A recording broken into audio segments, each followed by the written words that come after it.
Unit 6, The Development of Cinematography. Part 2. Listen now. Text 1. Right, so if everyone's here, what I'd like to do in this first session of the Film Studies module is to take a brief look at the development of cinematography and pick out a few landmarks along the way, okay? Now, the history of moving pictures begins with the camera, obviously. And the history of the camera goes way back to the 11th century, and something called the camera obscura was used in Arabia for observing solar eclipses. Over the centuries, the camera obscura principle was developed into a tool for drawing.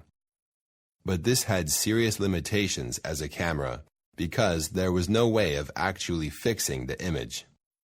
Then, from the 17th century, we have the so-called magic lantern, which is really the forerunner of today's film projector. This began life as a way of showing scientific pictures, but because it could tell a story, the magic lantern became most widely used for the purpose of entertainment. And in the 19th century, some very elaborate and expensive models were developed. The first instrument which showed naturally moving pictures was the so-called kinetoscope, nicknamed the peephole machine, and this was patented by Thomas Edison in 1894. The disadvantage with this was that the film could only be seen by one person at a time. So, although it was a great step forward, the kinetoscope never achieved great popularity. And then, around the year 1895, we reached the beginning of cinematography proper.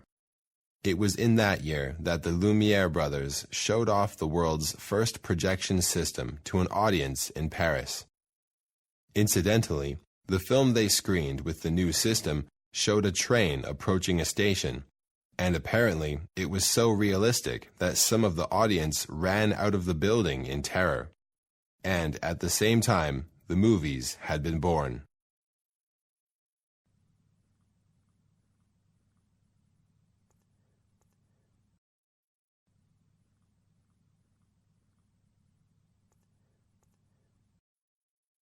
Text 2. As time went on, directors experimented with different kinds of film. One of the biggest successes of the early years was also the first Western film ever made. This was a film called The Great Train Robbery, shot in 1903, and it paved the way for the careers of the great cowboy heroes like John Wayne. As you know, the early films were silent, and usually accompanied by piano music. There were a few short experimental sound films during the early 20s, but it wasn't until 1927 that the first full-length sound film was produced. This was the famous The Jazz Singer, starring Al Jolson. At first, the film industry saw sound in films as just a gimmick which wouldn't last, but The Jazz Singer was so successful that it had to think again. The final piece of the jigsaw was the arrival of Technicolor. This was first seen in a cartoon made by Disney in 1932. However, color movies were expensive and difficult to produce, and it was 30 years or so before they completely replaced black and white. Now a word about studios.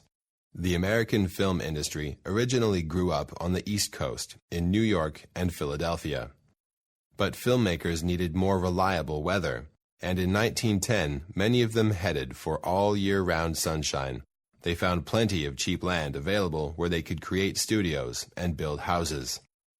Another attraction was the low wages for all the various workers they needed to make films. And California also offered incredibly varied landscapes for every type of movie. So directors and film stars poured into the little town of Hollywood, and the population expanded by an incredible 700% in just 10 years. And in no time at all, the name Hollywood meant just one thing: movie.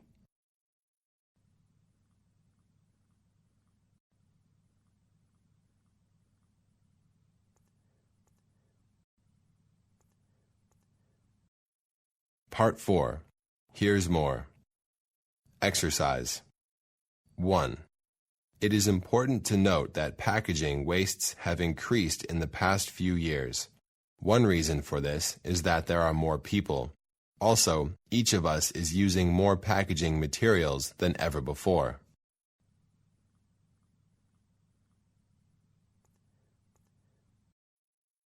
2.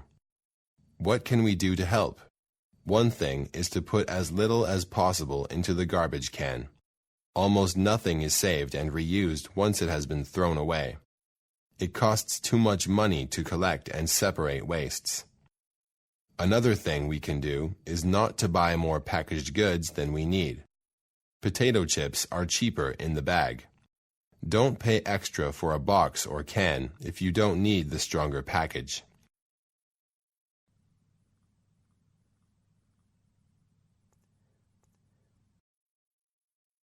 3.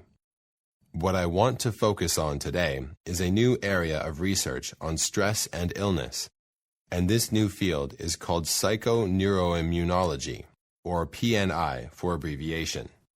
I suggest that you start abbreviating it. The word psychoneuroimmunology can be understood as follows. Psycho means the mind, the way that a person thinks. Neuro is the nervous system, and immunology is the body's defense against disease, the immune system.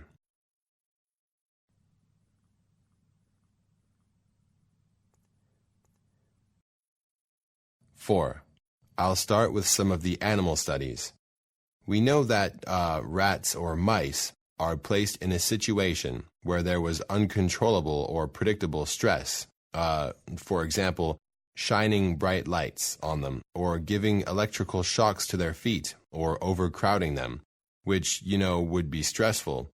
When these rats are infected with cancer cells and then placed in an environment like these, they're much more likely to develop cancer under these stressful conditions than if they're in non-stressful conditions.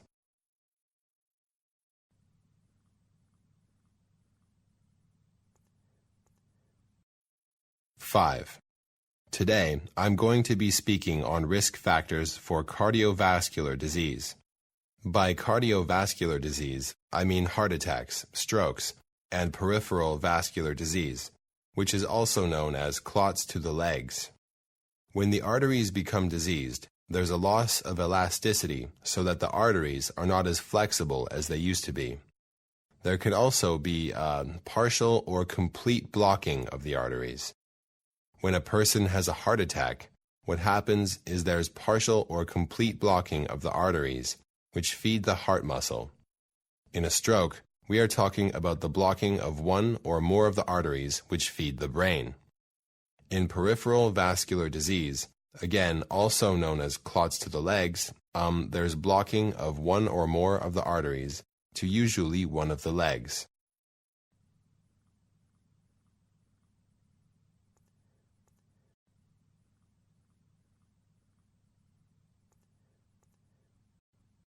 6.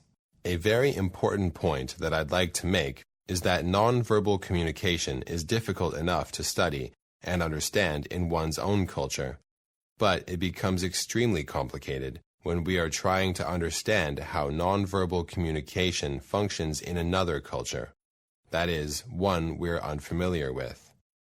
I mean, after all, if we're learning about another culture and learning the language of that culture, another language, what we learn about words are the meaning of words and how they fit together and the pronunciation of words. So that when we learn French, we can take our dictionary and look up fromage. Or when we learn German, we can find out what Käse is. But there's no dictionary of nonverbal communication. So, where do we find out what a certain toss of a head means? Or a certain blink of the eye? Or the physical distance between people? And it's very easy to misinterpret these cues or to miss them altogether. If you're puzzled by what's happening to you in a foreign culture, it's probably the nonverbals that are causing the communication problem.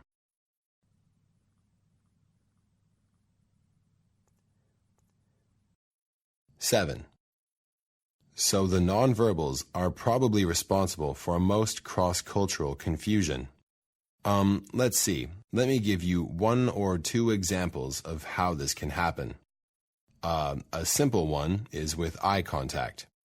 Americans tend to think that looking directly into another person's eye is appropriate, and that if you look away or look down, you may be avoiding responsibility or showing disrespect. And this is considered to be negative. We learn to look me straight in the eye. Look me straight in the eye. Now, in some other cultures, it's a sign of disrespect to look at another person straight in the eye. In Japan, for example, there's much less direct eye contact than in the United States. So something as simple as that can cause great confusion.